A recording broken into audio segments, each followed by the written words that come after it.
বিরোধী দলীয় নেতা, উনিও উৎসাহ প্রদান করেছেন দেশের জন্য, দেশের মানুষের পক্ষে কাজ করার জন্য। সেজন্য আবারও আমি আমার ব্যক্তিগত পক্ষ থেকে সকল সদস্য, বিরোধী দলীয় নেতা সহ সকল সদস্যকে আন্তরিকভাবে ধন্যবাদ জানাচ্ছি। মাননীয় সংসদ নেতা, আপনি সংসদ কক্ষে প্রবেশ করার কিছুক্ষণ আগে এই সংসদের সকল সদস্য, সরকারি দল এবং বিরোধী দল থেকে বক্তব্যের মাধ্যমে একটি প্রস্তাব পাশ করেছে, আপনাকে ধন্যবাদ জানিয়ে।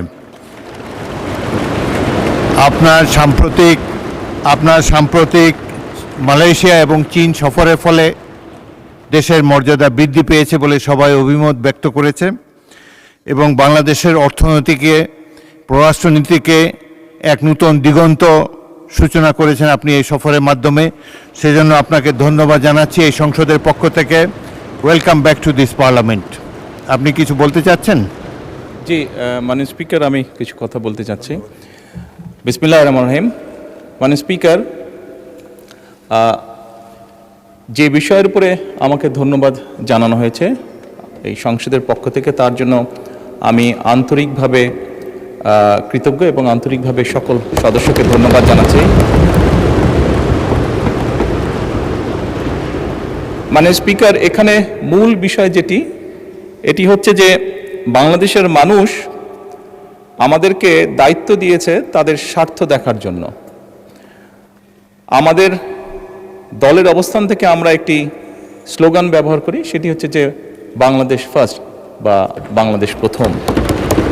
আমি যে কাজটি করার চেষ্টা করেছি মাননীয় স্পিকার, আমি আমার অবস্থান থেকে আমি আমার দেশের মানুষের স্বার্থ নিয়ে কথা বলার এবং সেই স্বার্থ রক্ষা করার চেষ্টা করেছি মাননীয় স্পিকার। মাননীয় স্পিকার, এখানে আমাদের কারোরই কোনো ব্যক্তিগত কোনো বিষয় নেই। এটি যদি কোনো কিছু অর্জন হয়ে থাকে, ভালো কোনো কিছু অর্জন হয়ে থাকে, এটি বাংলাদেশের অর্জন।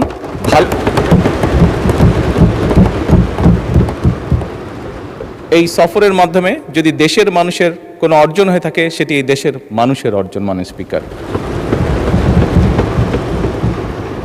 তবে মাননীয় স্পিকার, যেহেতু সংসদের সকল সদস্য, বিশেষ করে বিরোধী দলীয় নেতা, উনিও উৎসাহ প্রদান করেছেন দেশের জন্য, দেশের মানুষের পক্ষে কাজ করার জন্য। সেজন্য আবারও আমি আমার ব্যক্তিগত পক্ষ থেকে সকল সদস্য, বিরোধী দলীয় নেতা সহ সকল সদস্যকে আন্তরিকভাবে ধন্যবাদ জানাচ্ছি।